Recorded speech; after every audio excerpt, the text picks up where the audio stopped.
let me tell you this about dentistry. Dentistry is very, very interesting in the fact that, believe it or not, as a profession, we make on average 4 times more than the average household in the United States. Not single person in the United States, average household. That's usually 2 working people, okay? So the average dentist makes 4 times more than the average household in the United States, okay? All right. That being said, greater than 80% of dentists report that they have physical and chronic, either acute or chronic pain every single day. And this is according to the ADA, greater than 80% of dentists are experiencing extreme stress and some level of anxiety or depression, according to the ADA. Greater than 50% of dentists in the United States report that if they had the choice to go back and choose another profession, they would have chosen a different profession, and they will not recommend dentistry to their children as a profession. Why, if we have, as a profession, are making 4 times more than the average household in the United States, are we so damn miserable?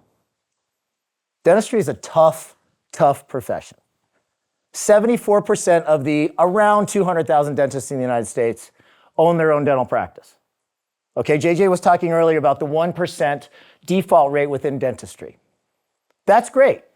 That means we're a really safe bet for the banks, but that does not mean that we're kicking ass as far as business ownership and running super profitable businesses. The average dental practice in the United States has an overhead between 68 and 72%, excluding doctor compensation. Add 30% to 68, what do you get? Okay. Add 30% to 72, what do you get? Okay, I know, champagne. Add 30% to 72, what do you get? 100, yes. So the average dental practice is 2% profitable to negative 2% profitable.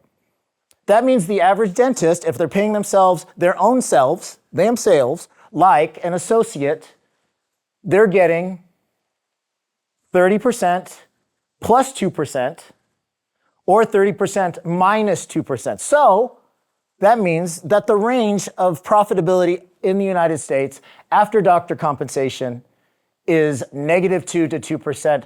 That sucks considering all that we have to do to be dental practice owners. All the HR that we have to deal with, all the risk that we have to take, right? All of the patients with unrealistic expectations, all of the things that make dentists wish that they would have chosen a different career. In addition to that, they have this huge load and responsibility on their shoulders for starting this dental practice. 74% of us who have started a dental practice that don't know what the hell they're doing. And it's not their fault because we never learned this stuff in dental school. You guys have no idea. I go to a state or regional meeting, ADA, for instance. I'll go speaking in a breakout room or something, and I'll have doctors that have been in the profession for 25 to 40 years that have no idea the difference between a balance sheet and a P&L and a cash flow statement or how to read them. And they've owned a dental practice for 25 to 40 years. Their method of accounting is, it was a good month because I didn't have to put payroll on my credit card this month.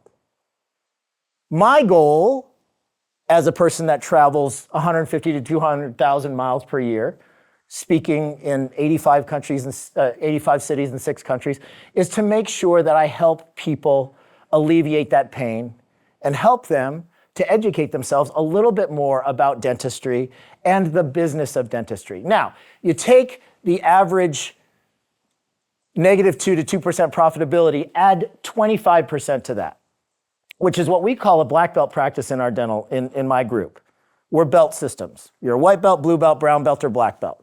The cream of the crop are the 25% profitability practices, super profitable. So you take a practice that pays themselves 30% for their own personal production, say $1 million producer, they're paying themselves 30%, 300 grand. You add 25% profitability to that.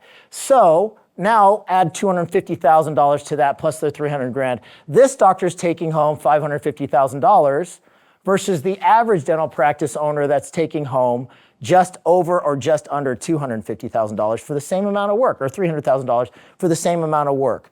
You add that extra $200,000+ over a 30 to 40 year career with compound interest, and you're talking about an 8-figure differential, excluding selling the practice and the real estate, between the guy or gal that's not running their practice efficiently and the guy or gal that just took the time to understand the basics of dental practice ownership.